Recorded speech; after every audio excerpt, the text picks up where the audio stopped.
আমরা এখন ফিজিওলজির কানের দুইটা টেস্ট করবো, প্রসিডিউরেশন এবং ট্রেডিশনাল আসে। তো এখানে দুইটা টেস্ট আছে, একটা হলো রিনি টেস্ট আর একটা হলো ওয়েবার টেস্ট। তো প্রথমে রিনি টেস্ট করি। আচ্ছা, প্রথমে সাবজেক্টের কাছে কনসেন্ট নিতে হবে। আসসালামু আলাইকুম, আমি প্রথম প্রফেশনাল পরীক্ষার্থী। আমার প্রথম প্রফেশনাল পরীক্ষার জন্য আমি আপনার কানের একটা টেস্ট করব। এতে আপনার কোনো অসুবিধা হবে না, যদি কোনো অসুবিধা হয় তাহলে আমাকে বলবেন। জোরে জোরে কথা। আর এখন হলো যে এখানে আমরা কীভাবে প্রসিডিউরটা আমি কীভাবে তাকে কনস্ট্রাকশন দেবো। প্রথমে হলো আমি যন্ত্রটিকে শব্দায়িত করে আপনার নাম কি? এটার নাম হলো টিউনিক ফর।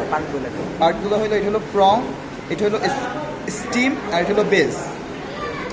আমি যন্ত্রটিকে শব্দায়িত করে আপনার কানের পেছনে ধরবো। আপনি যখন শব্দ শুনতে পারবেন না তখন এক আঙ্গুল তুলবেন। তারপরে আমি যন্ত্রটিকে আপনার কানের সামনে রাখবো। যখন আপনি শব্দ শুনতে পারবেন না তখন আপনি আবার এক আঙ্গুল তুলবেন।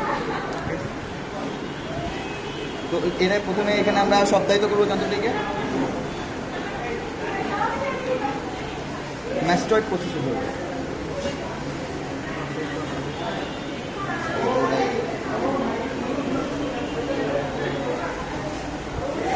দুই আঙ্গুল।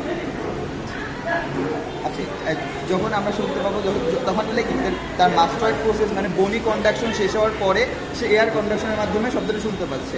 মানে air conduction is better than bone conduction. এটা কিন্তু রিনি টেস্ট।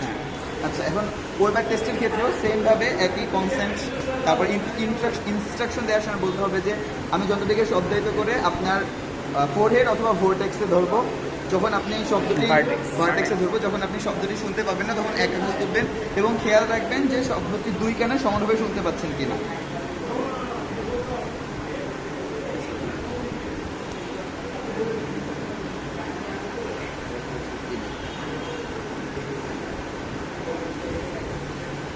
আপনি কি দুই কানে সমানভাবে শব্দ শুনতে পাচ্ছেন? তাহলে তার নার্ভ কন্ডাকশন ইজ ফাইন। যদি কখনো দেখা যায় যে এক কানে সে শব্দ ঠিকভাবে, যে নার্ভ ডিফেক্টের ক্ষেত্রে কী হবে, যে কানে আমাদের নর্মাল কান থাকবে, নার্ভ ডিফেক্ট থাকবে না, সেখানে সে শব্দটা সমানভাবে শুনতে পাবে। কিন্তু যেখানে নার্ভ ডিফেক্ট থাকবে ওই কানে সে শব্দটা অনেক এক্সাজারেটেডভাবে শুনতে থাকবে। আচ্ছা, রিনি টেস্টের ক্ষেত্রে যখন সে air conduction is better than bone conduction যখন হবে তখন রিনি টেস্ট পজিটিভ। আর এই পজিটিভ হচ্ছে ভালো। হ্যাঁ,